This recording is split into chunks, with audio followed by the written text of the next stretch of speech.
Hello folks, this is Dr. Mark Youthen, and I'm going to try and record a introduction and explanation of the portfolio process. There are lots of students who get to this point in their MFA program and they're not quite sure how to do this. So this is a brief explanation of the process of trying to complete your MFA. Now, this is specific to, as indicated on the screen, this is specific to the scripted screenwriting major. So if you're MFA directing, MFA producing, that's a different video. That's a different guideline, as a matter of fact. This guideline, by the way, is available in several places. In your portfolio course, it's available. It's a PDF. It's also available online on the Regent website in the communication part of the website and communication masters programs. So there's not any secret about how this is supposed to go. The process, as you see on the screen here, is 2 semesters long. And in fact, it's a really good idea to listen to this video and look at this look at this guideline a long time before you get to the last 2 semesters of your process. You want to plan for this. I got my own PhD from Regent University, and it was said to me very early on, even in all the classes that you take before you get to the dissertation, you should do some practice runs. You should do some pre-research. You should pre-think what your idea is going to be for your dissertation, because it's a long, complicated process. It's a lot of hard work, and you don't want to start thinking about that right at the end of your program. You want to think about it in advance. So that's just good advice. And so hopefully you're not necessarily all the way at the end scrambling to try and get this done, and we can not really rush through the process, because frankly, the process of putting this together is enjoyable. I enjoyed writing a dissertation. My dissertation is on Tolkien, and that's one of my favorite writers of all time. And so I looked forward to it and planned on it. So maybe you can do the same thing. All right, as you see here, you need to have a chair and a committee member. A committee for the MFA portfolio process is 2 people, and it's not necessarily the same person who's hosting your MFA portfolio course on Blackboard online. That can be an entirely different person. And you are supposed to request 2 people to be on your committee to help guide you through the process of completing, writing, putting together a really good portfolio so that you're proud of it. So that when you're done, you are not saying, wow, whew, I sort of scraped through there. But because the MFA portfolio and whatever screenplay you write is supposed to launch your career, you should work on it hard, and take advantage of your committee to help you build something that's really good so that you'll be proud to show it and be able to theoretically, hopefully, get work after you're done. So in the first semester of the process, much earlier than the last 2 semesters of your process, you should request a chair and a committee member and discuss with them the ideas that you have for your final project. It's a screenplay, and we'll talk about what that can mean in just a few minutes, but you should have some ideas, several ideas, and pitch those ideas, having thought them through, to your chair and your committee member, because they're going to be able to say, oh, well, you need to work on that one a little bit more, or, oh, that's a really good idea, develop that one some more. So this takes some process. It takes more than 1 semester. It takes several. And maybe some of you already have some very clear ideas of what you want to write for your final project. Let me make one suggestion, because this will look different when we get to the parameters of your idea in just a minute. But I'm going to say this right from the beginning, because I've been doing this a while, and I think it is in your best interest to not think that your final project should be a personal narrative, your own life story. And we'll get to why that is in just a few minutes. But if that's what your original idea is, let me just say from experience, from having done this for a long time, think of something else. Figure out something else besides what you personally have gone through in your life to be the subject matter of your final project. I'm not denigrating or talking down to your personal life and what you've struggled with, but typically it's very difficult to come up with a good script from your own life. But we'll talk about that in a few minutes. So that's the first semester. Second semester is when you write. This is when you get assigned an MFA portfolio class on Blackboard. And the purpose of that class, as you see there on the screen, is to write and defend the proposal, which is 4 chapters, not very long actually, and you begin writing first drafts of the screenplay that you're going to use as your final project. Second semester, you get another section of the MFA portfolio course, and you finish writing the project. You finish writing the portfolio, the 4 chapters, and you defend your final project at the end of the semester, towards the end of the semester, and hopefully you have a successful defense and you finish your degree. Okay, so you see here some of the parameters. You cannot propose, complete, and defend an entire portfolio project in the same semester. Frankly, it's not possible. Not only is it not allowed, it's not really possible. You never turn out with a good project by doing that. Summer scheduling must have full committee approval before the start of the preceding spring semester. Portfolio proposals must be successfully defended by week 10. There's a reason for that, because it takes us some time on the committee and to go through the administrative process to, I mean, these are essentially published legal documents, these portfolios, and so there's a process to get these done by an accredited university, and it takes some time to do that. Okay, it is possible to defend your proposal and get a no pass, and what that means is that you need to work on it some more. It's very undeveloped. This does happen. It just happened, as a matter of fact. I'm not going to name any names, but we worked with a girl who didn't pass her proposal defense because she just didn't have it well developed enough, her idea, that it was going to be a good proposal. It was not a project she could really develop into a good portfolio. So what you do is you take the portfolio course again, and you don't have to, well, anyway, that's a registrar problem, but you do need to do it again. Let's see here, document draft deadlines. Now, so all of your communication, here's the deal. All of your communication about how and when and things happen in this process need to go through your committee chair. Stay in contact with your committee chair.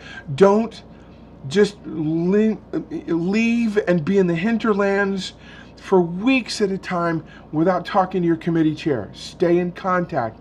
That's how the process gets done, and gets done well, gets done on time. So you've got to at least email them, much less meet with them. Okay, to be able to graduate in a given semester, the final document and project must be successfully defended by that semester's deadline, week 10, because there's all this stuff to do after you've successfully defended. Your portfolio and your script have to go to a reader. It has to be proofed. It has to be go through the publication process. It has to be submitted to ProQuest. There's all these things that you have to do after you've successfully defended. Okay, so here's the checklist. I'm not going to go through all of this, but it is, you see there that a proposal document may go through several drafts before it's defensible. That's what the first semester MFA portfolio course is for. That's what the teacher and in your committee chair is going to need to look at. You're going to, drafts of your chapters, drafts of your screenplay need to go to that committee chair. Please take a look at this and see if I'm going the right direction. See if this is going to work. Stay in contact. So it may take several drafts to do this. You have to allow time for your chair to review and send the document back with changes. All committee chairs, including myself, have full teaching loads. And so you're just going to have to give us some time to get to it. Okay, apply for the committee, discuss your portfolio ideas with your chair, submit a short synopsis of your story idea. Sometimes this is called a treatment. Depends on what you're writing, but a treatment is a very, very, very good idea. 1 to 1.5 pages at the most, like you're writing it for a potential producer who may give you money. That's what you're really trying to come up with. All right, you register for the class and you begin writing the proposal document. And in the course of the MFA Portfolio course, there is not only this guideline, there are examples of completed portfolio proposals. All of that, it's in the course resources area. So you want to take a look at that from people who have successfully gone through the process so that you can go, oh, I see what they're doing. All right, schedule the defense, submit copies, so forth. Well, you see the process, okay. And then you write the whole project script, and then you want to keep sending that script for notes to your chair. You want to get an outside reader for notes, so that you get to, I've done this many, many times. This is actually one of my favorite things to do, is to be an outside reader for scripts that are in process. Because I teach those classes. Anyway, okay, and then you prepare the final portfolio written document that second semester, and then you do a final defense that second semester, submit the finished written document to your committee, and then you defend again week 10 of the semester 2 of the portfolio process, and then proofreaders, and then it goes to ProQuest. So there it is in a nutshell. Let me just kind of talk about what is particular. Now, you can read this as well as I can, but I want to make I want to explain and expand what each one of these are, because this trips some people up who have never written a scholarly document before. A lot of people who come into the Screenwriter program have not done what I'll call scholarly formal work, and that's what this is. That's what you're being expected to do. And so here's the 4 chapters that you need to be able to do for the proposal. This is first semester of the proposal of the MFA portfolio process. The objective of the first semester is to complete this project proposal and defend it. Defend your idea, your proposal, your pitch for a screenplay that you want to complete, which will happen in the second semester. All right, so let's take a look at each one of these chapters and what they involve. Okay, it says here that your first chapter introduces the topic, and it says here, tell us why you're drawn to this subject. But let me say that only drafts of your proposal need to be in casual conversational wording. It needs to be more in the final revised, edited version of your chapters. It needs to be more formal. Remember, this is a portfolio. It will get published. It will go into a database. People literally around the world will take a look at your portfolio, your thesis portfolio, and read it. And you want to look good. You want to look like you know what you're talking about. So take some time to write this stuff well. It says here, as a faith-based writer, do you feel that the subject reflects your worldview? You can also provide background and biographical information that would bring the reader up to date and better understanding your passion. But let me say this, too many students look at this and want to get real touchy-feely about writing this first chapter. We're not looking for your life story. I'm sorry, but that's not what this document is. That's something else. You can write something else for that. This is simply context. You're letting us know how in your life and your walk in faith has brought you to the idea that you want to try and propose for a screenplay. That's really all this is. It's not personal narrative. Nobody reading your portfolio will care too much about the personal details, the intimate personal details of your life. That's not what this is. This is personal context of the idea that you're going to propose. All right? Why you feel the script should be written. Here's the problem.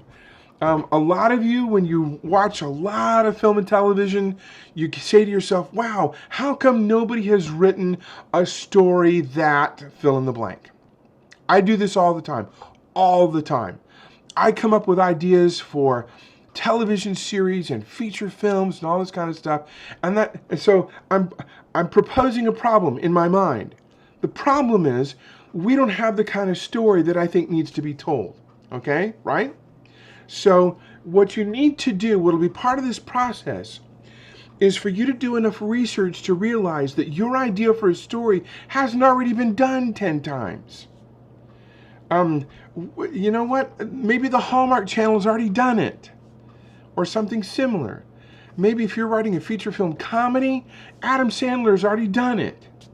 Or if you're writing a film noir feature film, maybe it was already done in the 1930s. Your research will turn up whether your idea for a script is a good one, which means the problem is this story needs to be told and it hasn't been. And that's kind of the point of this first chapter here, is for you to propose, I'm doing air quotes here, the problem. And so the second part of the problem chapter is what you see here, what particular problems you anticipate facing writing this script. In fact, if nobody's ever told this story, there may be some problems. There may be some reasons why nobody has ever adapted the book that you love to the screen. It may not be possible. A good example of this is any novel by William Faulkner or James Joyce. Both of those guys wrote in a literary style called stream of consciousness. And when you're talking about people in their heads, what their thinking processes are, that's very, very difficult to adapt that to the screen. Not impossible, it's been done, but difficult. Very difficult to do. That's what I'm talking about. What particular problems you anticipate facing the writing of this script.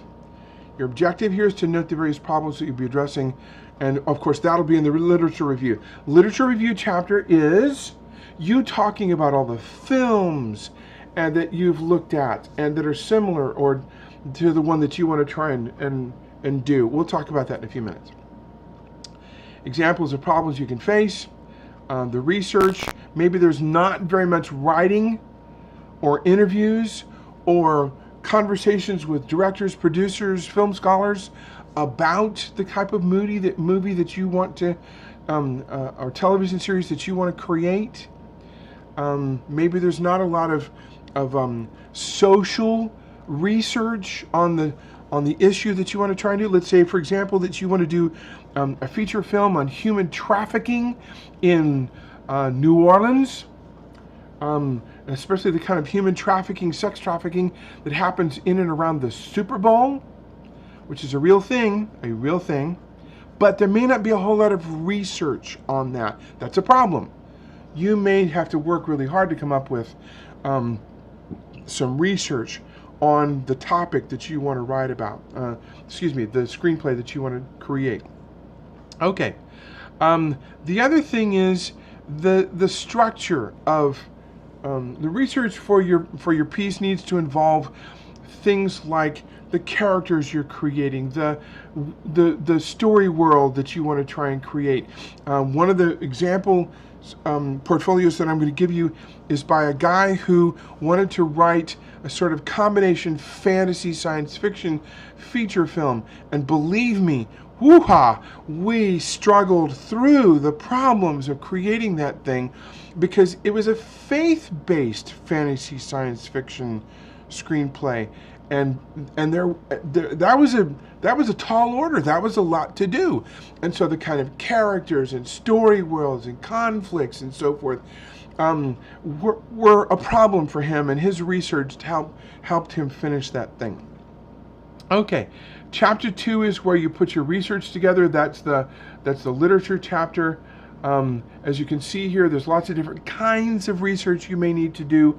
All of that will be included in your literature chapter. Remember, in the first semester of the portfolio process, you're not going to do extensive, full research. The process of creating your screenplay over 2 semesters will probably require a lot of research, and you'll have to keep coming back to it and adding to that chapter of the research that you've done as you develop. Every good writer, let me just say this, every professional writer who hopes to make really impactful feature films and television series must do research. It's essential and necessary to be able to create believable characters and immersive story worlds and conflict that makes sense, dialogue that's believable. You want to be able to hand a script to an A-list actor and they read through it and go, man, this person has done their research. I can tell, because believe me, you can tell when somebody hasn't. So get in the habit right now of deciding that if you're going to be good at this, at writing screenplays, research is part of your process. Okay, let's see here. I'm not going to go through these other things that are going on here. All right, here's another thing here, redemptive. As this is really, really super important to me and to every teacher at Regent University. I'm going to tell you what binds us together as a communication school, as a film school, and all the teachers that are there. We all adhere to this idea of redemptive.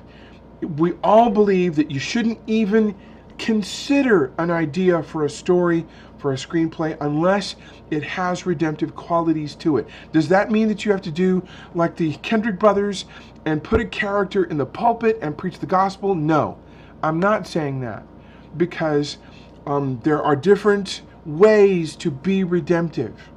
There are lots of, and we have whole courses on this, redemptive cinema, where we have long conversations about what it means to be redemptive. And so you need to consider in the creation of your idea, how is my story going to communicate the redemptive faith qualities that are in my life? That doesn't mean that all of them have to be the same. It doesn't mean that it has to be quotes from Scripture, necessarily. But it does have to, somebody should come to the end of your screenplay and go, oh, I see. There's redemptive qualities to this. You want even secular people to come to the end of your story and do that. I mean, one of my favorite films of all time, one of my favorite books of all times, is Lord of the Rings. Because Tolkien did it. Tolkien's Lord of the Rings is a highly redemptive story at many levels. Subtext, as well as textual, characters, plot lines. I mean, it's impossible to get to the end of that story and say to yourself, well, there's no redemption in there. And yet, there is no religious characters, there's no preaching of the gospel, there's no churches, there's no priests, there's no clergy, there's none of that. How did he do it? Well, that's actually the topic of my dissertation. But my point is, he did it. He pulled it off. You get to the end of his story and you go, that's redemptive. But there's no church anywhere in it. There's no scripture. There's nothing like that. And so this is what you have to really think deeply and seek the Lord for how your story can do this. I'm not knocking the Kendrick brothers, but most secular people wouldn't set foot in a movie theater to watch a Kendrick brothers story. Their films are not really for the populace per se. They're for the church. And they say that. So I'm not knocking them. All right. Let's see here. So the second chapter deals with research and literature. We've already talked about that a little bit more. We've already talked about that. It needs to be this chapter where you develop your research in essay form. You discuss what you did in your research. It's not just a list of topics. It's not just a list of sources. It's the process. And again, this is where I would take a look at the example portfolios that are in the MFA portfolio course on Blackboard and course resources. Then you'll go, oh, I see how it's done. All right, so let's see. Let me move on here. Chapter explains and puts a context. Chapter 3, methodology. Here you will include a timetable of dates you expect to meet in the actual writing of the piece. You will include your step outline, your character breakdown material. Some people would call this a story Bible. This is absolutely, utterly necessary if you're going to do a television series. You cannot pitch a television series unless you've done the pre-work and built a story Bible, a series Bible, some people call that, with character breakdowns and episode outlines and story world building and all of that kind of stuff. That's a longer conversation. Since each project will differ from the standpoint of research, the problems encountered, be sure you work out with your advisor and your committee what he or she expects from you in this chapter. Excuse me.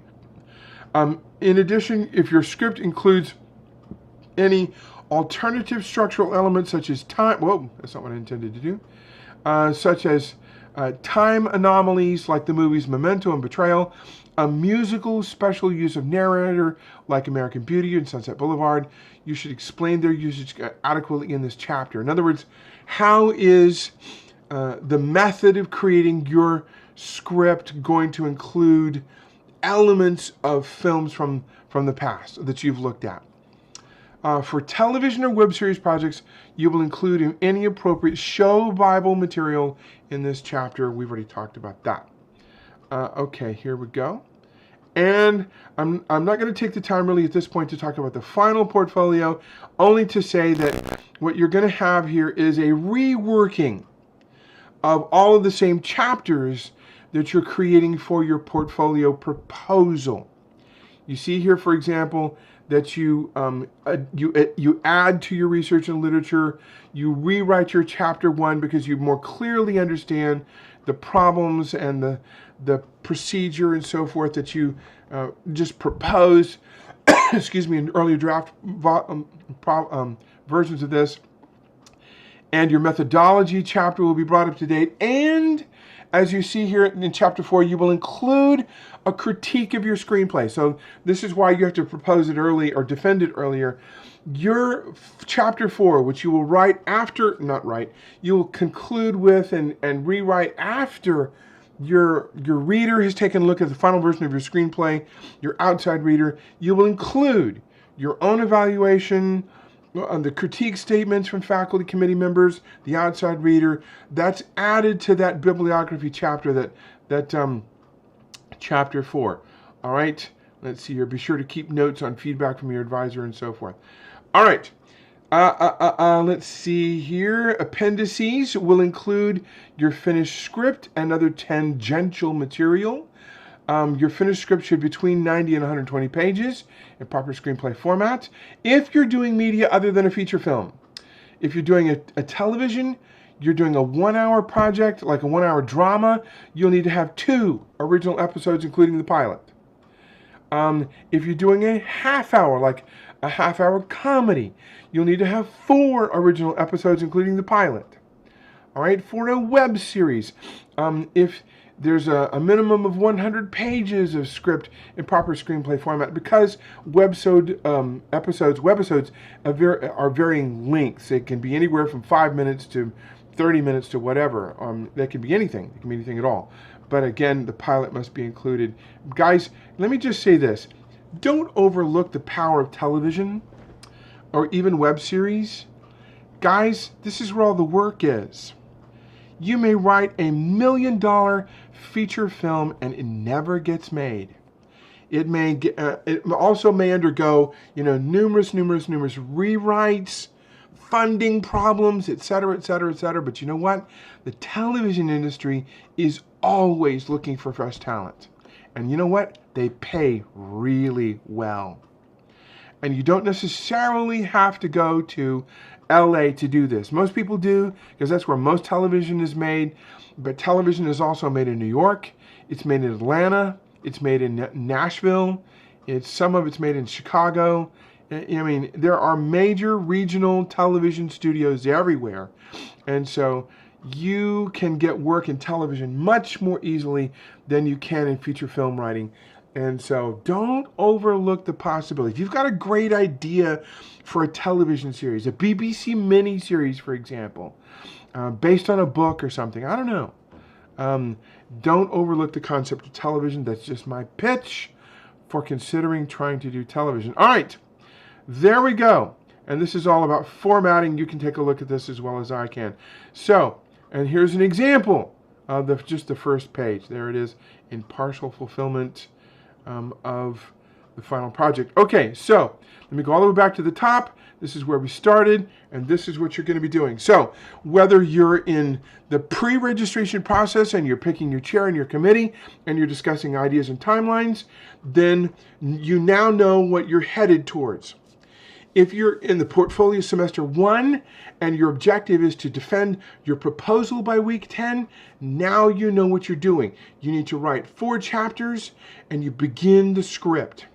And you need to be able to defend your idea successfully by week 10. Or maybe you're in the last semester of the process where you need to finish writing your script and you do all the rewrites to your 4 chapters and you get ready to defend your final project by week 10, and then you get done, perhaps, if you successfully defend. Anyway, I hope this was helpful. If you have further questions about this, be sure to talk to your committee members, your committee chair. This is where you're going to find all of your information. All right, then let's get to work. And may God